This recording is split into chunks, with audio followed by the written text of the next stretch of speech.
Good afternoon, everyone, and welcome to this meeting of Portsmouth City Council's Cabinet. I'm Councillor Steve Pitt, Leader of the Council, and I'll be chairing this meeting. Just a bit of housekeeping before we get going. If the continuous fire alarm sounds, it is not a drill, so please evacuate the room and public gallery via the stairwells. Do not attempt to use the lifts. Please assemble at Queen Victoria's statue in Guildhall Square. In order to comply with the Guildhall Trust Fire Marshal regulations, anyone who signed in at the Guildhall reception desk should sign out when leaving the building at the end of today's meeting.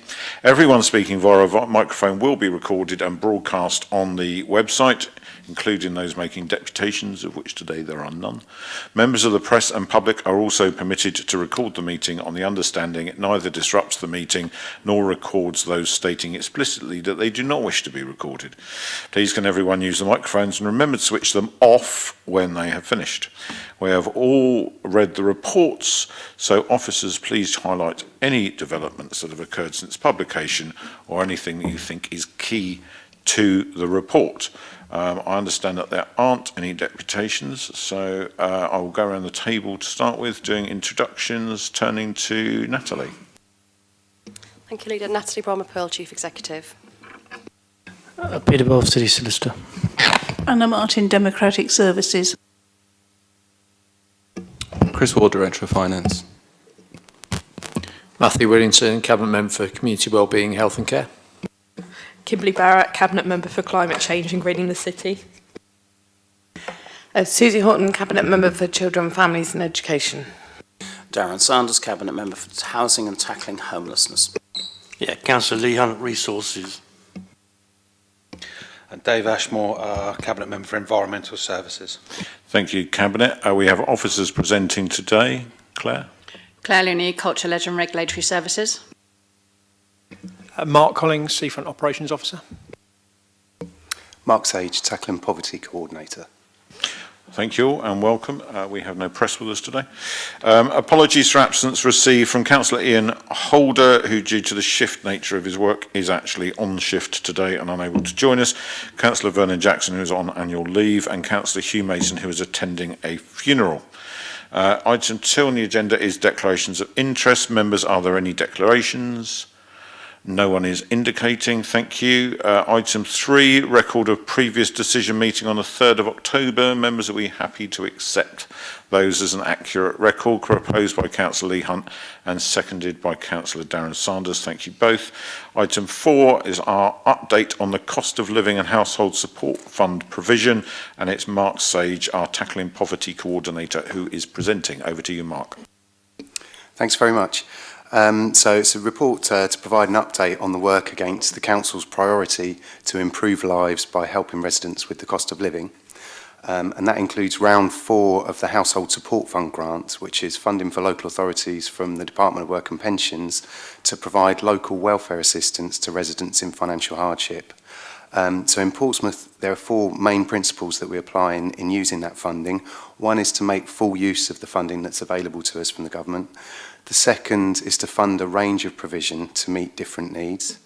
Thirdly, we target assistance to those missing out on other forms of support. And the fourth thing is to provide a holistic offer of support and advice. There are 2 big differences in Household Support Fund round 4 to previous rounds. The first is that we received a full 12 months funding rather than 6 months, which was welcome.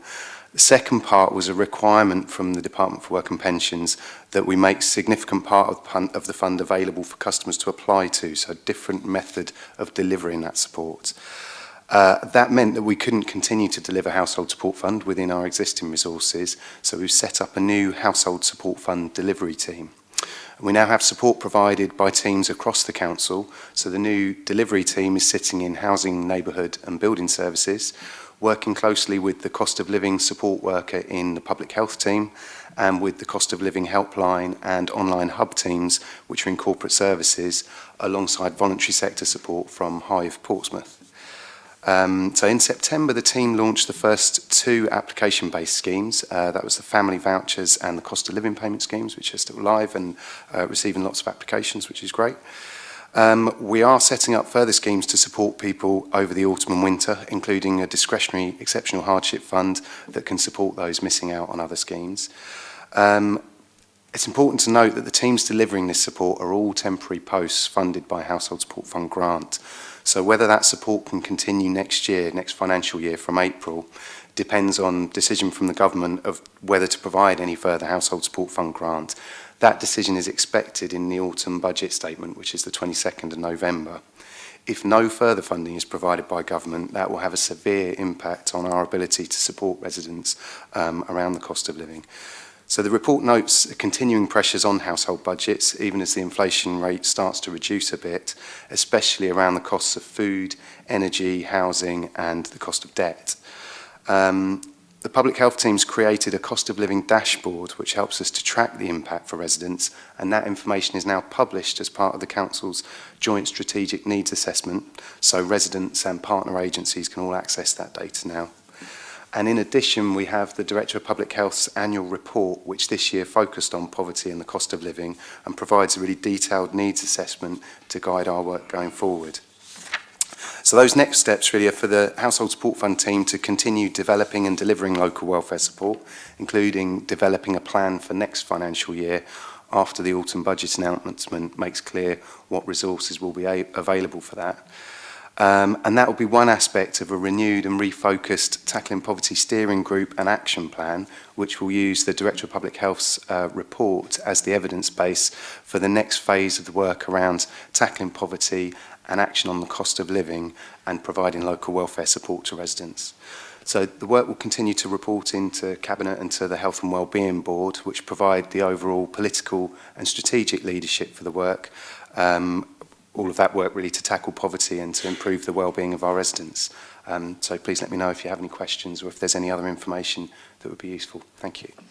Thanks very much, Mark. And just like to place on record the Cabinet's thanks to you and your new team for all the work that you've been doing and getting that money out there to the people who really need it. So thank you very much. Councillor Susie Horton. Yeah, just to start off by echoing that, Councillor Pitt, thank you to Mark and your team for everything you've been doing. At the risk of repeating myself, over the last few years, I will still call this the not enough fund. It's not enough to be dealing with the cost of living crisis that we're facing. And I think the question around future funding is a really serious one for us to consider. We're always waiting on the next bit of government money, but the cost of living crisis is not abating very quickly. So that question has to, stay high in our minds about what we will do with the money that we're given, especially fearing some kind of cliff edge.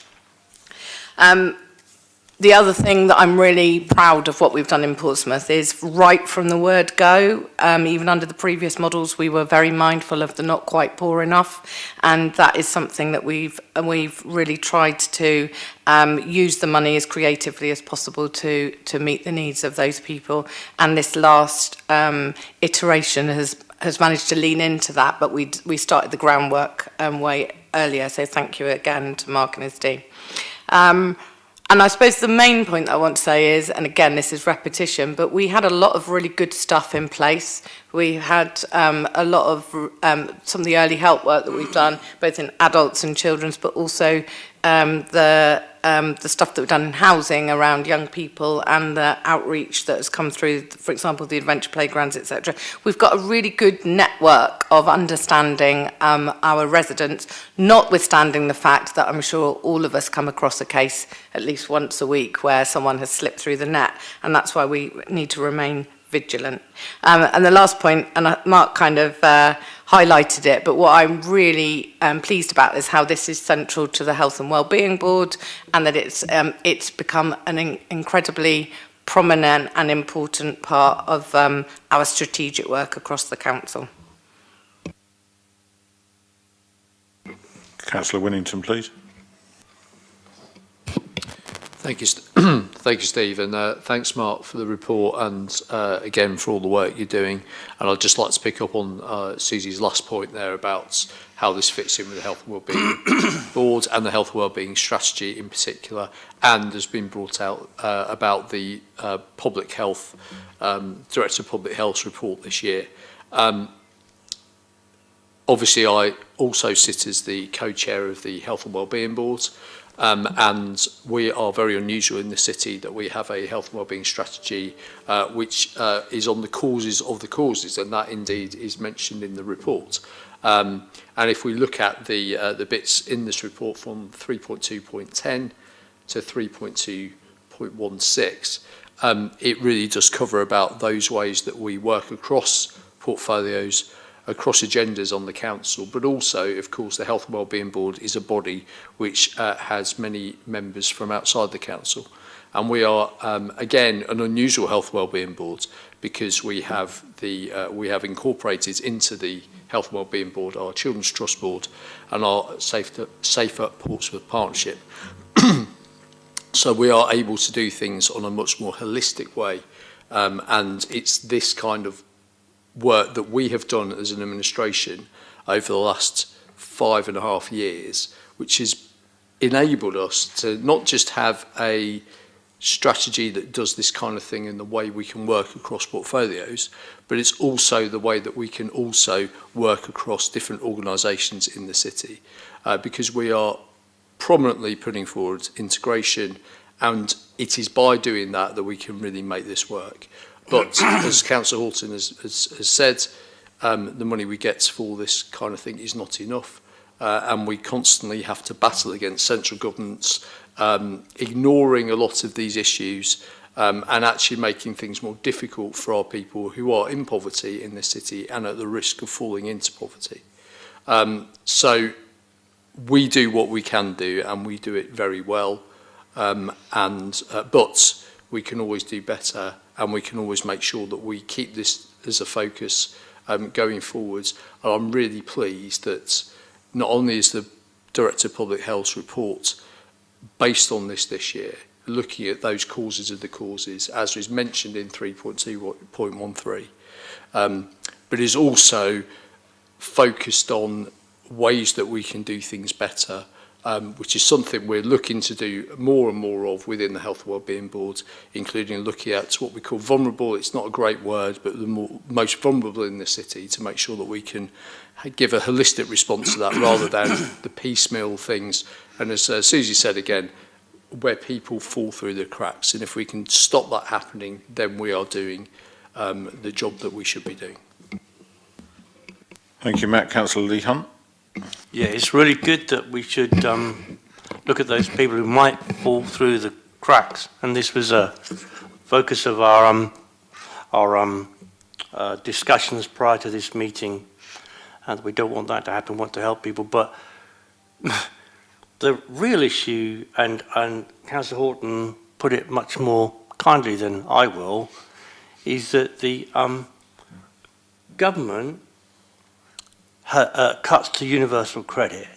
That's what's at the root of a lot of this, and 100,000 people are going to fall into an additional 100,000 people have fallen into absolute poverty as a result of what this government did. But they blame everybody except themselves, and they're looking for even more cuts to benefits as we go into the future.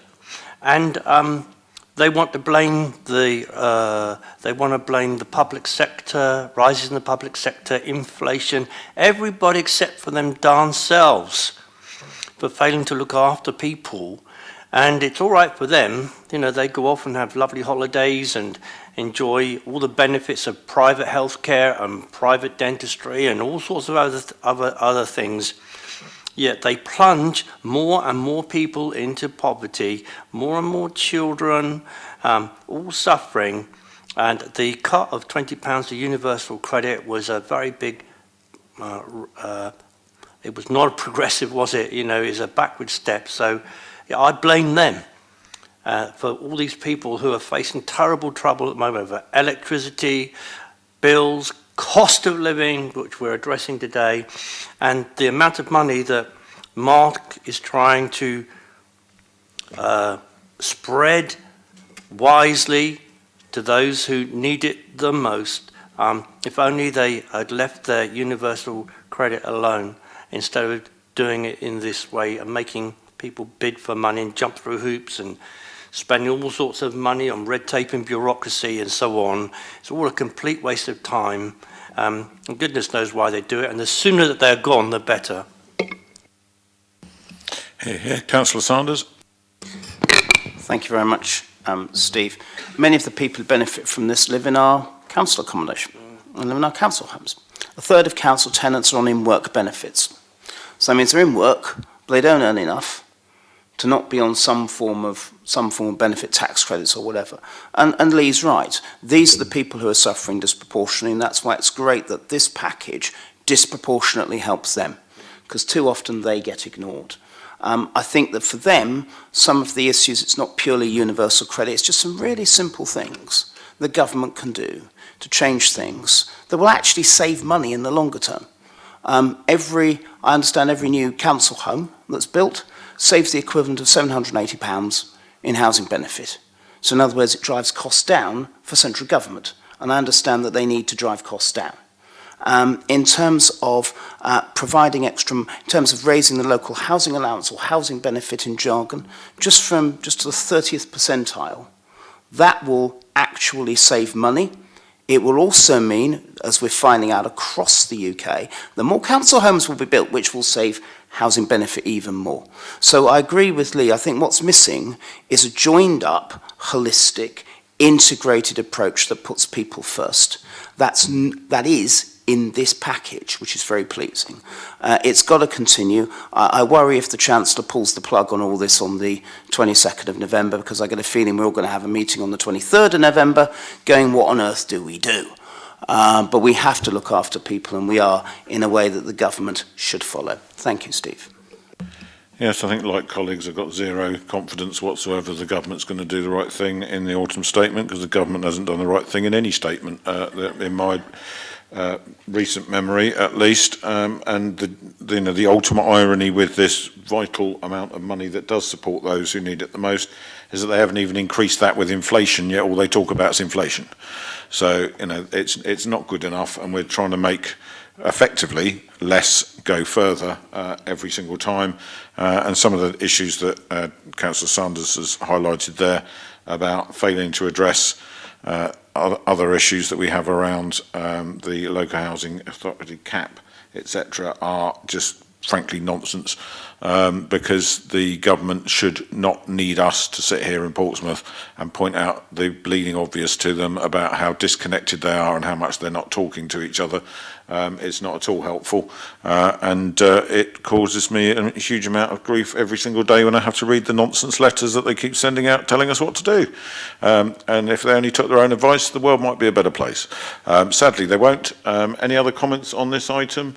Thanks again, Mark and the team. And just one thing before you do go, you'll not be surprised that I asked this. In terms of the amount of food that we've allocated for the food banks, the larders and the pantries, etc., is that proving to be sufficient to date? Yes, that is on. Sorry. Yes, so far it is. We haven't allocated all of that yet, but yes, there is more demand there. I mean, the food banks and pantries are having to, they do a huge amount of fundraising and bringing in their own resources and putting that into providing assistance. So yes, that alone in the Household Support Fund wouldn't be enough, but luckily we have a really, really strong voluntary sector in the city that do, an amazing amount of work as well. So together at the moment that is, but yes, that's something we have to keep under review within the budget. Thank you. Thanks, Mark. And a timely reminder that if it wasn't for our VCS, particularly in the way that they stood up and alongside us during COVID, this city would be in a real mess. So we also extend our grateful thanks to them for the role that they play day in, day out, supporting people who really need that help. Thank you very much for bringing that update to us today. We'll expect another one in due course, hopefully after a more positive autumn statement than any of us dare for. Item 5, Water Safety Management Policy, and that's Mark and Claire to present. Councillor Pitt, thank you very much. We welcome the opportunity to bring this draft Water Safety Management Policy to Cabinet for consideration. The city is very unique in being the UK's only island city, and yet we currently have not had a water safety management policy, in part because there is no legislation requiring us to have one. We had expected, following the tragic accident at Camber Sands in West Sussex, where a number of people lost their lives, the legislation to be changed. And in fact, we have been preparing for that change of legislation, but as it hasn't materialised, we felt it was an opportune moment to bring our own policy together for your consideration. We believe that it's important that we are delivering to the best practice we possibly can, both in terms of beach safety management, which is one considerable aspect of our offer, but also in terms of consideration of that wider inland water areas such as Baffin's Pond and other areas of the creeks and areas like that all around the island city. The context of the report gives you an outline of what we've done with a specialist, and I'm going to pass over to Mark to answer any specific questions you might have in terms of the approach that we've taken or the aspects that are up for consideration before we take it out for that wider consultation piece. Thank you. Good afternoon all. If I could just elaborate slightly on some of the things that Claire said there. As Claire referenced, Portsmouth, unique in its island city status, surrounded by water. And most of that coastal interface is the direct responsibility of the council across a number of different directorates. We also have a number of inland water bodies, obvious ones being Canoe Lake, Baffin's Pond, Hillsey Lines, and a few other smaller ones hidden away. The water safety management policy has been developed as a result of an internal audit as well, which I'm pleased to say was acknowledged that PCC is managing its water space effectively, but it was highlighted that we didn't have an overarching document of which we now have. The policy establishes a foundation for managing all council open water environments by the relevant directorates and will enhance the reputation of the council in regard to water safety. Appendices 2 and 3 are the risk assessment packs for coastal and inland water zones. As part of developing this policy, all zones were visited by myself and Cliff Nelson from Atlantic Crest, who's a renowned water safety consultant. These risk assessments include some recommendations which we propose to put forward to the members of the members of the PCC-hosted Water Safety Forum, which includes representatives from key water safety expert bodies such as the RNLI, Maritime Coast Guard Agency, as well as local water sports and volunteer organisations. This will form the consultation. Following that process, we would look to return to Cabinet with an amended policy and action plan. One other item we just wanted to highlight was PCC's education programme, which is referenced in the document. This currently involves us working with the RNLI in visiting primary schools for Meet the Lifeguard sessions, of which we had a really strong response from Portsmouth primary schools. And we would like to extend this to secondary schools too, which is a slightly tougher ask, but something that we're keen to work with various bodies in order to do. Okay, thank you very much, Mark. This is an important policy because even looking back to this summer and the events in Bournemouth, it's having one document that captures all of the issues to make sure that nothing's falling through the cracks and that we're very aware of where all those risks are and regularly updating our view on them is crucial. Just a couple of things from me before I go over to Cabinet colleagues for comments. In the discussion around the report, it was brought up that we wanted to make sure we weren't leaving university students out of the information when you were talking about secondary schools, because a lot of them come from all over the country, from inland destinations that may not be near any significant body of water, and therefore, you know, they might think that the sea's the harmless place that you can go charging into, but as we know, we've got rapid water, I'm not articulating myself at all well, rip tides, that's what I'm trying to say, just off the beach in Portsmouth, and that therefore can be very dangerous if you don't know that it's what to expect and how to behave in that circumstance. So we raised this, Councillor Horton and I attended a meeting with the Vice-Chancellor, and we raised this, and he took that on board and said that he would make sure that was fed back, and we've offered to collaborate if that would be useful. And the second thing is just something really to point out that a lot of people I don't think appreciate, and that is that Portsmouth City Council pays the RNLI to provide the cover that they have down on the seafront during the summer. They're not there independently of us. They're there working with us, but we pay for their contract, don't we? Yeah, they're nodding for those who are not on camera. Okay, that's it from me. Any members, any comments? Councillor Hunt. Yeah, I just want to emphasise what's been said and follow up what you said, Leader, because even though we're in a city, so many kids don't know how to swim. You know, when I was at school, we were taught how to swim, but I don't think that happens anymore. We've got Charter Academy here, which is a very good facility, of course, but kids need to understand how dangerous the water can be. And we work very hard at this, and is glad to see we'll be doing even more. But so going to secondary schools is something I'm sure we all support. Well, I know we support, but also you're quite right. The university students, when they've had a drink, often people take risks, and if they don't understand, or at least we haven't informed them of the risk, they take uninformed risks. And you know, when I was representing Central Southsea Ward, within I think 6 months, we had a couple of students died. One ended up in the drink after getting drunk, and he unfortunately died. And then soon after that, another lad went onto the railway line and was electrocuted to death. And we don't want this. And since we took action there around drinking establishments, it was that time. This has been nothing like that has happened since. So always improving our safety, and most grateful to Claire and her team for bringing this report forward. It is important, and who knows how many lives or a life might be saved out of what we've done today. So it's very welcome, and we shall never know, of course, if it saves a life, but certainly we're doing everything we can to make sure that we do. Thank you, Councillor Hunt, for giving me the opportunity to remind people that Portsmouth is one of the few local authorities left in the country that provides free swimming to the under-12s. Anyone else for anything else? No. So we're seeking, through the recommendations, that approval is given for the wider distribution of the draft water safety management policy for consultation members. Is that agreed? Yes, and we're also seeking that following consultation, the strategy will be reviewed following receipt of any responses and brought back to Cabinet at a future date for adoption. Is that agreed?